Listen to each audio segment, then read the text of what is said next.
praise God, hallelujah, it will be a blessing, praise God, to all. Praise the Lord. And let me begin, praise God, this afternoon. Praise God. The aim and the purpose of this lesson is to have an awareness to all the people of the world. Praise God. That our God, hallelujah, is the only one true God in heaven. And He is a spirit. Praise God. Cannot be seen. Praise God. But there was a time in the history that He manifested Himself into flesh. Praise God. Through a virgin birth, through Mary. Praise God. And we know that He is our Lord Jesus Christ. So the subject that we are going to discuss this afternoon is this. Why we don't make, we don't buy, and why we don't possess, why we don't worship and bow down to idols and graven images. So, I will give you a definition what we are going to discuss about graven images or idols. Graven images, praise God, are the product of man's hand. Praise God. By the skills in carving, praise God, or molten images.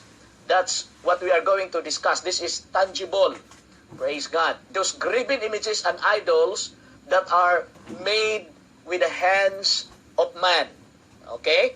Praise God. There is an advanced lesson for this about idols. Say, for example, praise God, for believers, your cell phone, your FB, praise God. So if it takes place of God, if it takes the place of God, praise God, instead of prayer, you just go to your cell phone for entertainment. So your cell phone will become a potential rival to the place of God. So it becomes an idol. Praise God. It becomes your idol, okay? But we are not going to talk about that, which is in principle, praise God. But what we are going to talk today is the basic meaning of graven images and idols. Those actual, those tangible, praise God, hallelujah, that most of the people of the world is now worshiping.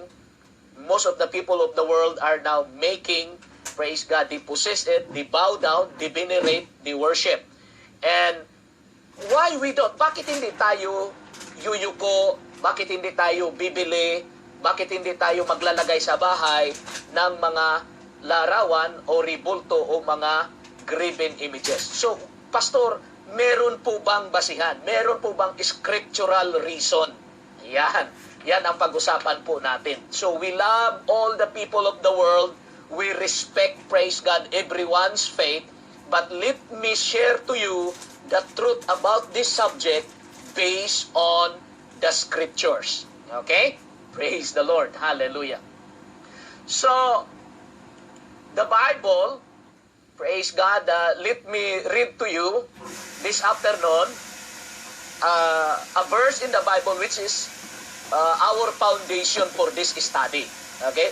It will become our foundation for this study. We are not looking for debates. We are not looking for, praise God, argumentation. Praise God. We are not going to, praise God, speak bad to any people who also believe on these things. But what we are going to do is to present, praise God, the biblical reasons, the biblical verses why we don't. Okay? Praise God. Hallelujah. Para maging maliwanag po, mga kapatid. Hallelujah.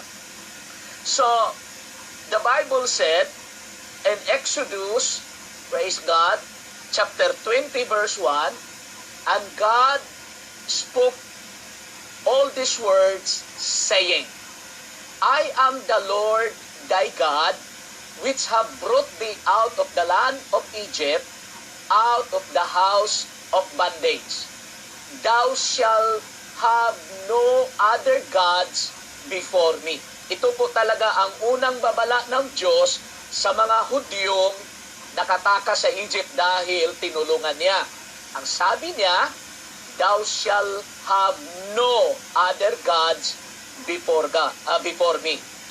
Sabi niya, verse 4, thou shalt not make unto thee any graven image. Okay, maliwanag po yun ha? huwag kayong gumawa. Babasahin natin yan sa Tagalog mamaya. Or any likeness of anything that is in heaven above, or that is in the earth beneath, or that is in the water under the earth. Sa Tagalog, huwag kayong gagawa para sa iyo ng larawang inanyuan o ng kawangis man ng anumang anyong nasa itaas sa langit o ng nasa ibaba sa lupa o nung nasa tubig sa ilalim ng lupa. Yan talaga ang utos ng Diyos sa bayan ng Israel na huwag gagawa ng graven images. So nakikita po natin ang definition ngayon. Ang graven images, yung gawa talaga sa kamay ng tao na parang anyo, praise God, either sa tao o anyo, mga kapatid, na sa mga bagay na sa itaas, sa ibaba ng lupa o kahit nasa ilalim ng tubig. Kasi may mga graven images na ang mukha niya ay isda, praise God, na sinasamba. May mga graven images, mga kapatid, na mukha ay leon na sinasamba. Praise God. May mga graven images na ang anyo niya, ang mukha niya ay leon na sinasamba. Meron ding graven images o larawan na ang anyo niya ay tao, lalaki o babae na sinasamba. Kaya sabi ng Diyos ay huwag. Praise God. Verse 5, thou shalt not bow down. Okay? Ito po, mga kapatid, praise God, ang karamihang rason na atin pong nakikita, praise God, sa mga taong nagsasamba. Sabi na, Pastor, hindi naman kami nagsasamba. Praise God. Hindi naman namin sinasamba yan. Praise God. Ang nasa isip namin, si God, si Jesus naman. Praise God. Pero, mga kapatid, yung rason na yan ay hindi po, mga kapatid, makapasa sa requirement ng Diyos. Kasi ang sabi ng Diyos, huwag nga gagawa. Okay? Praise God. Huwag gagawa. Huwag kayong magkaroon. Do not possess it. Okay? Verse 5, thou shalt not bow down thyself to them, nor serve them. For I, the Lord thy God, am a jealous God. Nagsisilos ang Diyos kung meron kang graven images, mga kapatid, na kung saan doon ka bow down o lumuluhod. Visiting the iniquity of the fathers upon the children and to the third and fourth generation of them that hate me. Praise God. Hallelujah. Now, tingnan po natin, mga kapatid, hallelujah, ang ibang record, okay, sa wikang Tagalog, ito po, huwag mong yuyukuran sila, o paglingkuran man sila, sapagkat akong Panginoon mong Diyos ay Diyos na mapanibughuin, na aking dinadalaw ang katampalasanan ng mga magulang sa mga anak hanggang sa ikatlo at ikaapat na sali ng lahi ng mga napupuot sa akin. Ako, delikado po, mga kapatid, pati yung mga apo sa tuhod at anak pa nila, praise God, madadamay sa curse, praise God, dahil sa kasalanan na ginawa ng kanilang great-grandfather sa pagsasamba o sa pagkakaroon o kaya sa pag-bow down sa isang larawang inanyuan. Okay? So ano po ang sabi ng Leviticus? Yun sa Exodus yun. Sa Book of Leviticus, inulit na naman. Sabi ng Diyos, ye shall make you no idols. Okay? So, ulitin ko po, ang salitang idol at graven images ay, praise God, synonymous term sa Old Testament. Okay? Praise God. Huwag niyong kalimutan yan. Pag sinabing graven image, idol. Idol or graven images, magkapareho lang po ang tinutukoy niyan. Okay? Praise God. Hindi po figurative, as in literal po. Okay? Ye shall make you no idols. Sabi na, Pastor, hindi naman namin sinasamba. Okay. Bakit ka bumili? Bakit mo nilagay yan? Bakit ka gumawa? Huwag nang gumawa. Praise God. Neither rear you up a standing image. Huwag talagang ilagay kahit sa anumang sulok. Praise God. Huwag ilagay sa bahay. Huwag ilagay sa saan. Kasi sabi ng Diyos, huwag nga. Praise God. Neither shall ye set up any image or stone in your land. Tingnan natin sa bansang Pilipinas. Kahit sa tuktok ng bundok, praise God, kahit sa mga kuweba, ang sabi ng Diyos, huwag kayong maglagay ng ganyan. Kahit ipatayo nyo at ipahiga yan sa inyong mga lupain. To bow down unto it, huwag na huwag. Bakit? For I am the Lord your God. Oh, maliwanag po mga kapatid. Anong sabi ng Leviticus 19:4? Turn ye not unto idols, nor make to yourselves molten gods. I am the Lord your God. Pag sinabing molten, yung tinunaw mga kapatid, yung melting like steel, bronze, praise God, tanso, bakal, yan. Kasi ang mga graven images, it could be made of wood, bato, tanso, bakal, bronze. Kaya ginagamit ang salitang molten. Praise God. Ano pa ang sinasabi mga kapatid sa Leviticus 19:4 sa Tagalog? Huwag ninyong babalikan ang mga Diyos-Diyosan. So kung ikaw mga kapatid ay naliwanagan na sa totoong Diyos na nasa langit, ay huwag mo nang balikan mga kapatid. Huwag mo nang balikan ang Diyos-Diyosan. So ibig sabihin, ang mga larawan at ribulto, ang tawag sa Bible niyan, Diyos-Diyosan. Hindi totoong Diyos nga eh. Praise God. Ni huwag kayong gagawa para sa inyo ng mga Diyos na binubo, yung molten nga. Ako ang Panginoon ninyong Diyos. Maliwanag? Okay. Ito po mga kapatid, ay hindi ko sarili This is the scriptural references and reasons why we don't make, why we don't buy, why we don't own, why we don't possess, bakit hindi tayo mag-bow down, bakit hindi tayo naglalagay sa bahay o kahit sa lupa, dahil nga ang Diyos mga kapatid ay nasa langit. Praise God. Yan ay Diyos-Diyosan, hindi nga totoo. Deuteronomy, praise God, chapter 4, verse 15. Ano sabi ng Diyos? Sinabihan niya si Moses, take ye therefore good heed unto yourselves, for ye saw no manner of similitude of the day that the Lord speak unto you in Horeb out of the midst of the fire. Nung nakipag-usap ang Diyos kay Moses at sa bayan ng Israel doon sa Mount Horeb, praise God, ang sabi ng Diyos, mag-ingat kayo Tandaan ninyo na nung ako'y nakipag-usap sa inyo, wala kayong nakitang itsura, kahit man lang sa likod ko o mukha ko. Praise God. Mag-ingat kayo na hindi kayo gagawa ng anumang ribulto sa akin kasi wala kayong nakita. Nung ako'y nakipag-usap sa inyo, wala kayong nakita sa araw na yon. So ano sabi ng Diyos? Lest ye corrupt yourselves. Kasi kung gagawa ka ng ribulto, you corrupted yourselves and make you a graven image, the similitude of any figure, the likeness of male and female. Maliwanag. Praise God. So, napakaliwanag po mga kapatid na ang sinabi ng Diyos, praise God, sa bayan ng Israel at kay Moses, Moses, sabihan mo ang mga tao na nung nakipag-usap ako sa inyo sa bundok ng Horeb, narinig nyo lang ang boses ko, pero wala kayong nakita. Baka yung mga tao na yan, gagawa ng ribulto sa anumang itsura, lalaki man o babae. Praise God. So, ang Diyos nag-warning na po kay Moses. Maliwanag. Biblia po ang nagsabi. Praise God. Deuteronomy 4:23, take heed unto yourselves, lest ye forget the covenant of the Lord your God, which He made with you, and make you a graven image or the likeness of anything, which the Lord thy God hath forbidden thee. So kahit anong itsura man, praise God, ng mga Diyos-Diyosan o idol o Diyos-Diyo, ribulto nga, ang sabi ng Diyos ay huwag, pinagbawal ko yan sa inyo. Kasi kung gawin nyo yan, makurap ang inyo.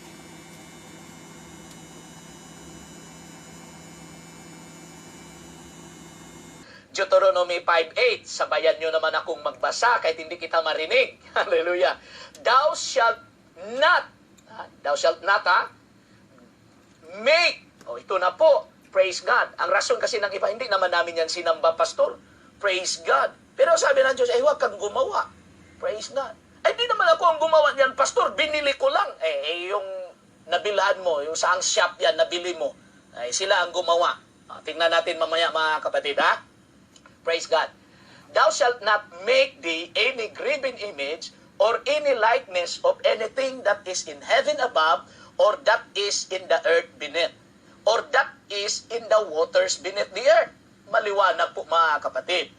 Okay, verse 9. Thou shalt not bow down.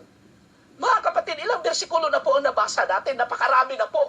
Praise God. Patungkol po dito, kasi napaka-importante po ito. Kasi kung sasamba ka sa isang totoong Diyos, mga kapatid, sa espiritu at katotohanan, ay bakit ka haharap, mga kapatid, sa isang larawan o ribulto o Diyos-Diyosan na gawa ng sa kamay ng tao Praise God. Ang sabi ng Diyos, hey, no, no, no. Don't bow down yourself unto them, nor serve them. For I, the Lord thy God, am a jealous God, visiting the iniquity of the fathers upon the children unto the third and fourth generation of them that hate me. Tingnan mo yung last line, that hate me. So if you worship idols, if you worship graven images, you hate God. Praise God. Kalabanin mo ang Diyos, magagalit ka sa Diyos. Akala mo, yun na po mga kapatid, ang makadiyos, mga kapatid na paraan. Pero baliktad, sabi ng Diyos, pag haharap ka sa isang Diyos-Diyosan, yuyuko ka, mag-bow down ka, mga kapatid, sabi niya, itong mga taong ito nagalit sa akin. Bakit hindi ako ang sambahin nila? But God is a jealous God. Okay, Deuteronomy 7:25. The graven images of their gods shall ye burn with fire. Actually, mga kapatid, ang utos praise God, kailangang sunugin yan ng apoy. Ay, naku, pastor, praise God, hallelujah. Maging malas, baka may piano tayo, pastor, pag sunugin yan. Yun ang ano pa naman, patron ni lolo, ni lula. Ang sabi ng Biblia, sunugin. Praise God. So kung meron ka ngayon, mga kapatid, na Diyos-Diyosan, sabi ng Bible, sunugin mo yan. Kung talagang love mo ang Diyos, siya lang ang sambahin. Thou shalt not desire the silver or gold that is on them. So kung may Diyos-Diyosan ka, tapos ang ulo ay gold, sabi ng Diyos, sunugin. Baka kunin mo yung gold, sabi ng Diyos, pati gold, itapon mo na lang yan, mga kapatid. Pastor, mahal ang gold. Practical, pastor, practical. Pero mga kapatid, sa Old Testament talagang kinamumuhian ng Diyos. It is forbidden. Lest thou be snared therein, for it is an abomination to the Lord thy God. Napakaliwanag po, mga kapatid. Deuteronomy 29:16. For ye know how we have dwelt in the land of Egypt, and how we came through the nations which we passed by. Kasi nung nandun pa sila talaga sa Egypt, ang daming Diyos-Diyosan ang mga Egyptians. Praise God. Nung sila'y nakalabas na, pagdaan nila sa mga bayan at mga tribo na dinadaanan nila papunta ng Promised Land, mga kapatid, yung mga tao din doon, nagsasamba rin ng mga Diyos-Diyosan. Kaya ang sabi ng Diyos, tandaan nyo praise God, tandaan nyo kung saan kayo galing. Praise God. At yung mga bansang dadaanan natin, sila din ay nagsasamba ng Diyos-Diyosan. Mag-ingat kayo. And ye have seen their abominations, their idols, okay? Wood, stone, silver, gold, which were among them.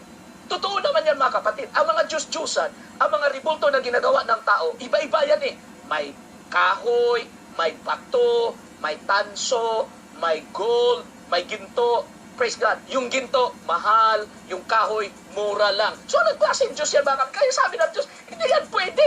Ako ang Diyos na lumanglang at lumikha ng lahat ng bagay. Tapos, dyan lang kayo haharap. Praise God. Yan ang ibig sabihin ng Panginoon. God is a jealous God. Okay? Deuteronomy 29:18. Lest there should be among you man or woman or family or tribe whose heart turneth away this day from the Lord our God to go and serve the gods of these nations. Lest there should be among you root that beareth gall and wormwood.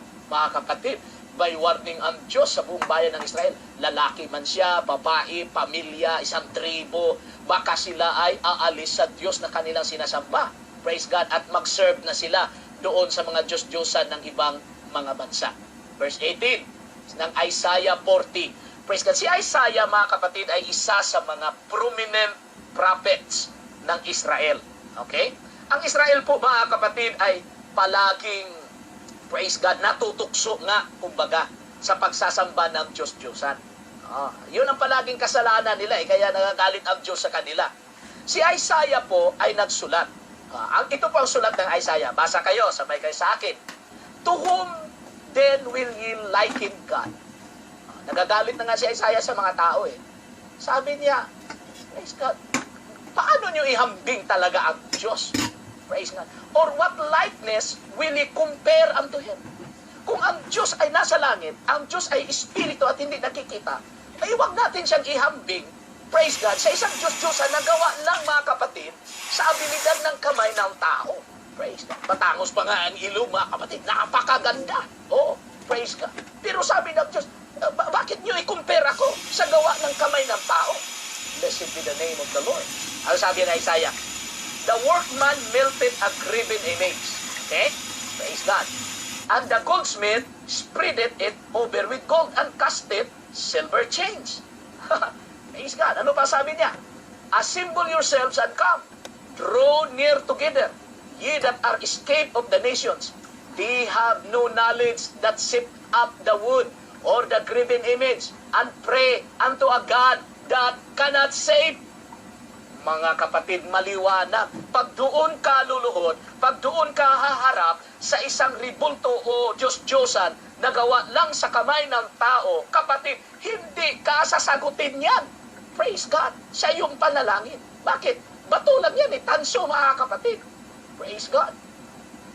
Ano sabi ni Isaiah 45:21? Tell ye and bring them near. Yes, let them take counsel together. Who hath declared this from the ancient time? Who hath told it from that time? Have not I the Lord, and there is no God else beside me? A just God and a Savior, there is none beside. Mga kapatid, isa lang po ang Diyos na tinatawag nating tagapagligtas. Wala namang tagapagligtas sa New Testament, mga kapatid, na pinangaral ang mga apostolis maliban kay Jesus Christ. Okay?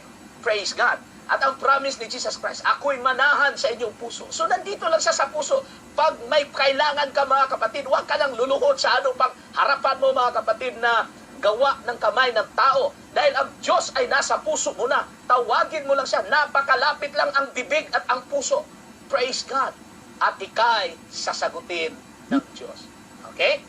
Luke 45:22. Ang sabi ng Diyos, look unto me. Look unto me. And be ye saved. Saan daw tayo titingin? Sa ribulto? Hindi. Ang sabi ng Diyos, sa akin kayo titingin. And be ye saved, all the ends of the earth. Taga-Pilipinas ka, taga-Hong Kong, taga-China, kahit saan lupalop ka sa lupa, kapatid, pag tumawag ka at tumingin sa Diyos, ikay ililigtas niya. Ano bakit sabi niya? For I am God, and there is none else. Napakaliwanag po, mga kapatid. Saan daw tayo titingin? Huwag sa mga imahe, huwag sa mga ribulto, huwag sa gawa ng tao. Bible ang nagsabi, hindi, mga kapatid. Praise God, si Pastor Plaza ang nagsabi. Praise God, hallelujah. So look unto me. Pastor, paano natin tingnan ang Diyos? Hindi nakikita ang Diyos. Ang sabi ng Bible, Jesus Christ is the image of that invisible God. Hindi naman natin nakikita si Jesus Christ. Pastor, ngayon, saan tayo titingin? Ano sabi niya? Praise God, you must worship Him in spirit and in truth. Kaya mga kapatid, pag tayo'y nag-gather together, wala tayong hinaharapan, mga kapatid, na Diyos-Diyosan o yuyuko sa Diyos-Diyosan. Bakit? Ang sabi ng Biblia, sa Kanya lang tayo titingin, sa Kanya lang tayo tatawag. At tiyak, mga kapatid, ikay ililigtas at siya'y sasagot kahit sa pinakadulo ka pa ng mundo nakatira at even into the ends of the earth. Maliwanag po yan. Ang scripture po ang nagsasabi, hallelujah niyan, kapatid. Blessed be the name of the Lord. Ano pa, mga kapatid, ang sinabi ng Psalms 115? Okay? Bakit hindi tayo bumibili, nag-aangkin o kaya nagtatago ng isang Diyos-Diyosan? Bakit hindi tayo yuyuko? Bakit hindi tayo bibili at ipatayo natin sa pintuan ng bahay o sa kwarto o gagawan kaya ng altar? Bakit? Praise God. Ang sabi ng Biblia sa Psalms, okay? Pakinggan niyo ako, sundan niyo ako mabuti, ha? Huwag kayong magalit sa akin. Biblia po ang nagsabi, ang katotohanan po ay magpapalaya. Praise God. At makilala natin ang totoong Diyos na kahit nakahiga ka lang sa higaan, mga kapatid, pagtawagin mo ang pangalan ng ating Panginoong Hesus, ikay ililigtas, ikay igagayad niya, mga kapatid. Purihin ang ating Panginoon. Ano sabi, mga kapatid, ni David? Not unto us, O Lord, not unto us, but unto thy name give glory. For thy mercy and for thy truth's sake. Ano daw? Ano ang pinaka-sitting sa introduction, mga kapatid, ng Psalms 115? Ang sabi ni David, not unto us, O Lord, not unto us. Binabalik niya 2 times, ha? Not unto us, O Lord, but unto thy name give glory. Marami mga tao, tatawag kay San Pedro, tatawag kay San Marcos, tatawag, mga kapatid, kung sino pang mga patron, mga kapatid, na tatawagin, o kaya si Maria, o kaya, mga kapatid, si Pablo. Ang sabi ng Biblia, Kapatid, not unto us, hindi sa atin, hindi sa tao tayo tatawag, but sa pangalan ng Panginoon, doon natin ibigay ang glory. Praise God. Dahil ang habag at biyaya niya, mga kapatid, hallelujah, at sa katotohanan, ito ay patuloy, mga kapatid, na gumagabay po sa atin. Okay, yan ang pinaka-introduction. Ano ang susunod, Pastor? Tignan mo sa screen. Hallelujah. Wherefore, should the heathen say, where is now their God? Ano ibig sabihin ng hidden? Praise God. Ang hidden, mga kapatid, praise God, ito po ay yung mga unbelievers. Okay? Basahin natin sa Tagalog. Ngunit ang aming Diyos ay nasa mga langit, ang kanyang ginawa, ang kanyang ibigin. So kung magtanong ang mga tao, saan ang Diyos ninyo? Wala kami nakita. Wala man lang ribulto o larawan, praise God, o Diyos-Diyusan sa inyong church, sa inyong bahay. Nasaan ang Diyos nyo? Anong sagot ni David? Ngunit ang aming Diyos ay nasa mga langit. Kanyang ginagawa ang kanyang ibigin. Praise God. Napakaliwanag po, mga kapatid. Praise God. Hallelujah. So, but our God is in heavens. He hath done whatsoever He hath pleased. So, saan daw ang langit? Saan ang langit? Saan ang Diyos? Nasa langit. Mga kapatid, nasa langit. So, pag may nagtanong sa inyo, nasaan ang Diyos ninyo pag kayo'y nag-worship? Sagot, nasa langit. Praise God. Wala sa harapan. Wala doon sa shop para bibili, mga kapatid, ng mga makukulay na Diyos-Diyusan. Ang Diyos natin ay nasa langit, mga kapatid. Hallelujah. Verse 4, their idols are silver and gold, the work of men's hands. So, ito na po ang maliwanag na definition sa graven images or idols. Yung Diyos-Diyusan nga, o yung mga larawang inanyuan. Ano ang description ng Psalms? Praise God, the work of men's hand. Gawa, mga kapatid, sa kamay ng tao. Imbento sa kamay ng tao. Hindi po yan totoong Diyos. Kaya tinawag siyang Diyos-Diyusan. Verse 5. Ang description sa Psalms, mga kapatid, is very, very clear. Okay? Ang isang larawan kasi, o Diyos-Diyusan, nakasulat na yan sa Bible. Sabi nila, Pastor, ang aming patron at Diyos-Diyusan, Pastor, ay hindi naman mukha na leon, hindi naman beast, hindi naman halimaw, kundi mukha talaga ng tao, Pastor. Maganda, gwapo pa, Pastor. Pero ano sabi ng Bible? Totoo kaya yun? Totoo kasi nasulat sa Bible na ang mga larawan at Diyos-Diyusan ng mga hidden o mga unbelievers, they have mouths but they speak not. Ang mga ribulto at larawan, meron silang bibig. Pero hindi nga sila makapagsalita. Ano pa? Eyes have they, but they see not. Meron silang mata, pero hindi nga nakakakita. Maliwanag na description ito sa isang ribulto. They have ears, but they hear not. Kahit lagyan mo pa, mga kapatid, ng headphone yan, hindi yan makarinig. Dahil, gawa sa bato, siminto. Praise God, may buhay ba yan? Noses have they, but they smell not. Meron nga silang matangos na ilong, pero hindi nga makapag-smell. 7. They have hands. May kamay din, mga kapatid.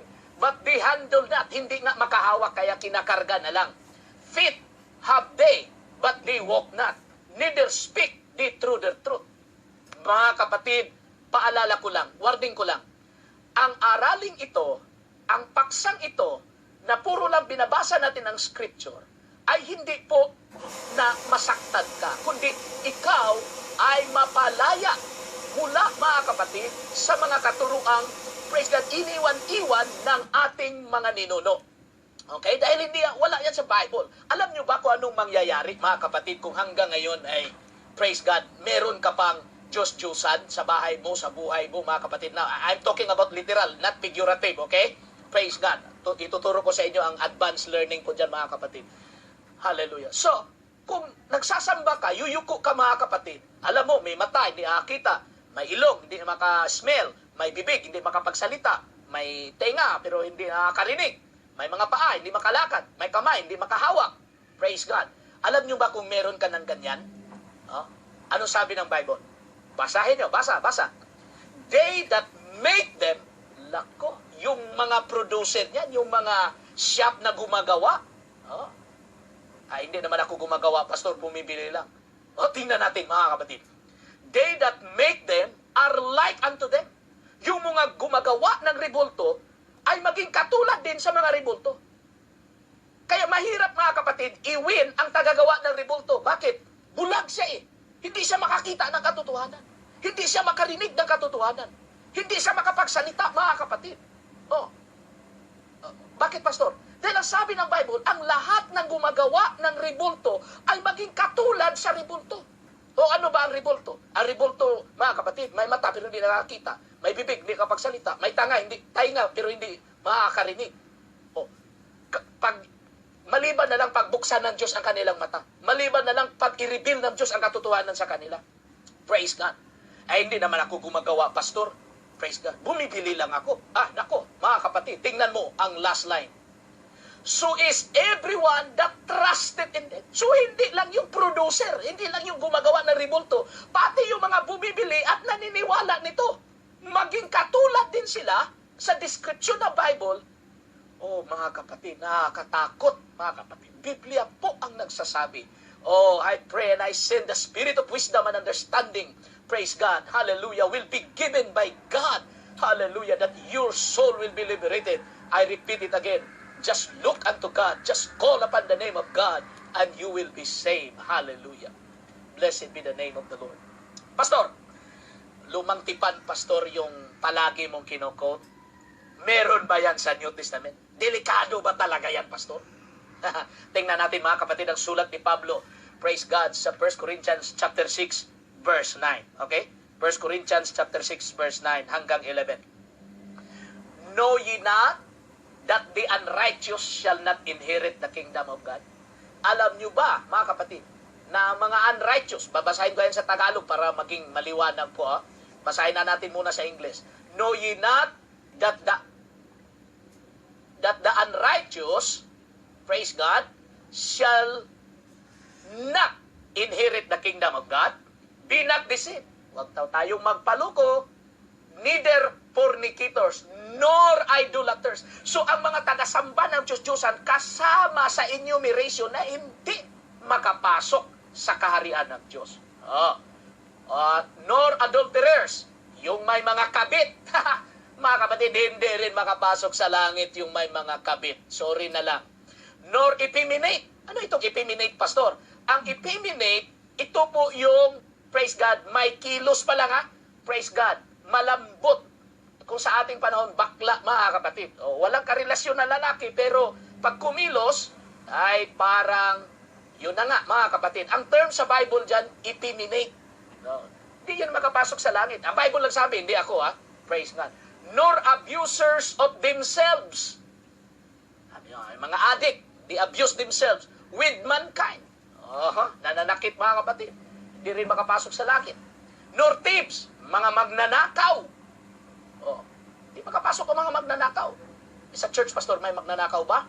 Praise God, ikaw na nakikinig, alam mo na ang Malakay 3:10. Pag ninakaw mo yan, hindi rin makapasok sa langit.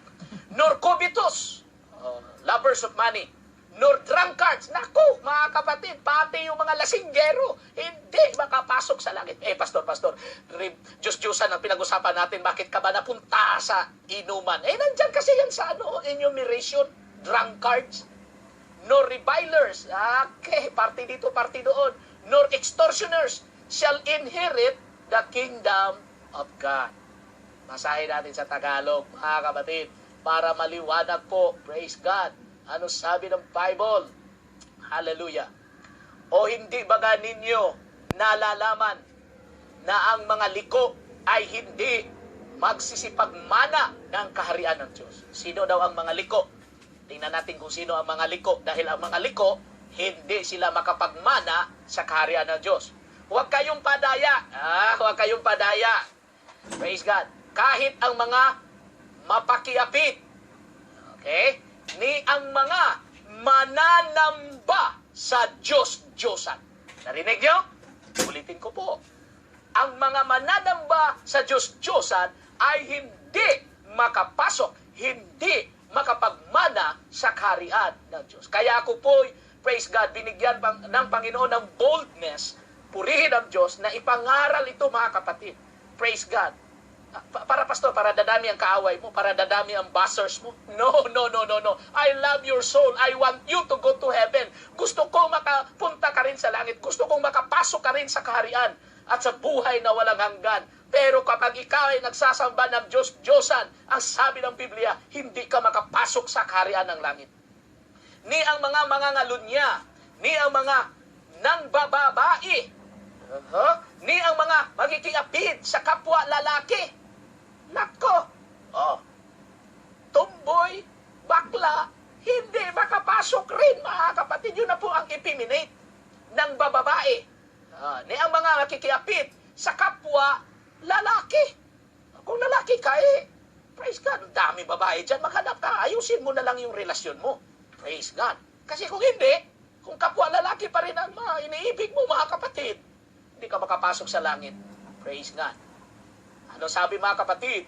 Hallelujah sa verse 10. Hallelujah sa wikang Tagalog.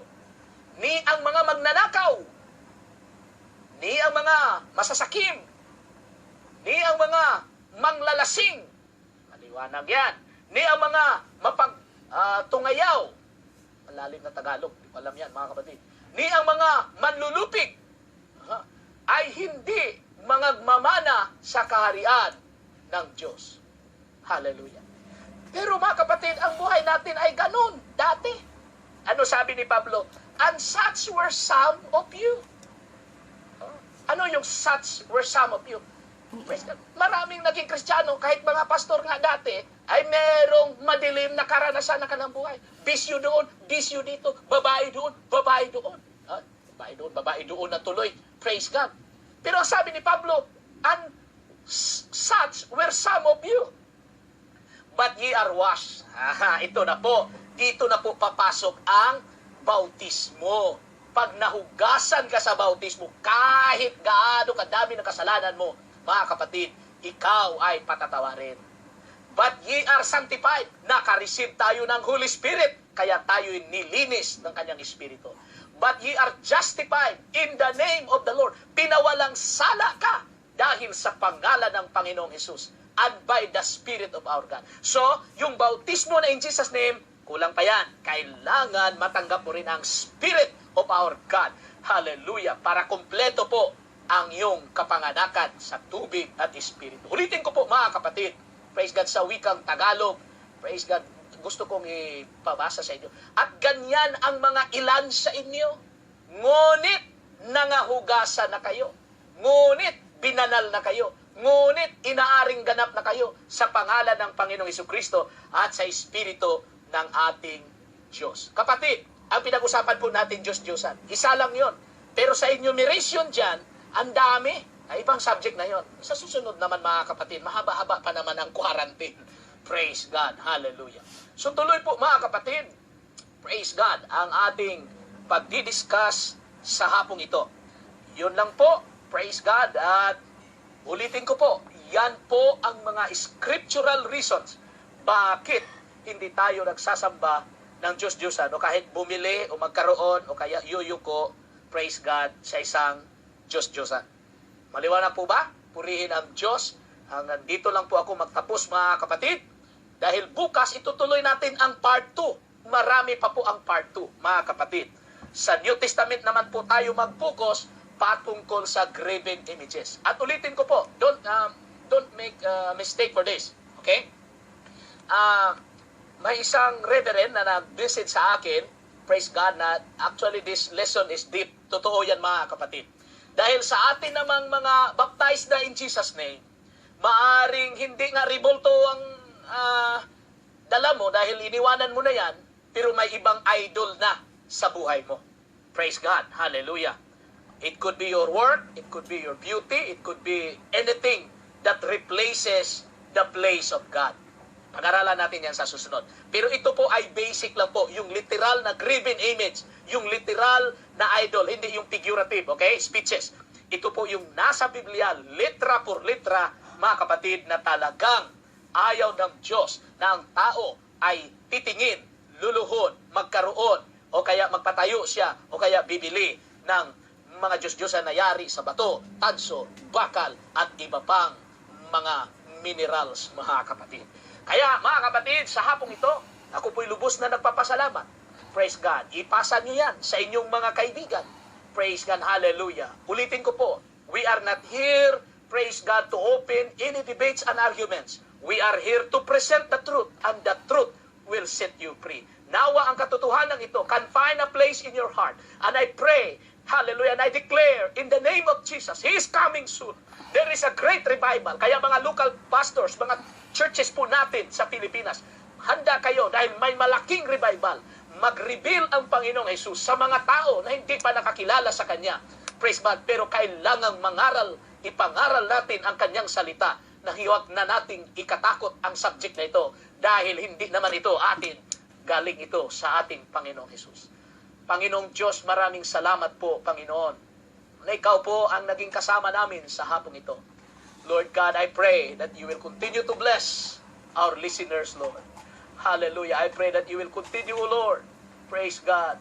Hallelujah. To bless. Praise God. All those people. Praise God. That is watching right now. Hallelujah. I pray, oh God. Hallelujah. That there is healing in their body. There is healing in their soul. Hallelujah. There is blessings in their life. I declare salvation, God. There is a revelation of who You are, Father. In the name of the Lord Jesus, save my people, save my countrymen. You are the only Savior, not our religion, not our denomination, but You alone, Jesus Christ. That these people will know, reveal, even in their dreams, habang sila natutulog, Panginoon, ang subject na ito. Hallelujah, ipakita Mo sa kanila, Panginoon, ang mga pinili Mo, Panginoon, na mga anak Mo, Diyos, kung sino Ka, O God. In the name of the Lord Jesus, I pray. Cover them with Your precious blood. In Jesus' name I pray. Amen and amen. Praise God. Hallelujah, hallelujah, hallelujah. Atin pong, praise God, babatiin. Hallelujah, ang ating mga, praise God, mga friends na nanonood sa hapong ito. Salamat sa inyong pakikisama, mga kapatid. Sister Dayan, Sister Beatrice, Sister Evelyn, Sister Cecil. Praise God. Pastor Maker, how are you, Pastor Maker? Hallelujah, Sister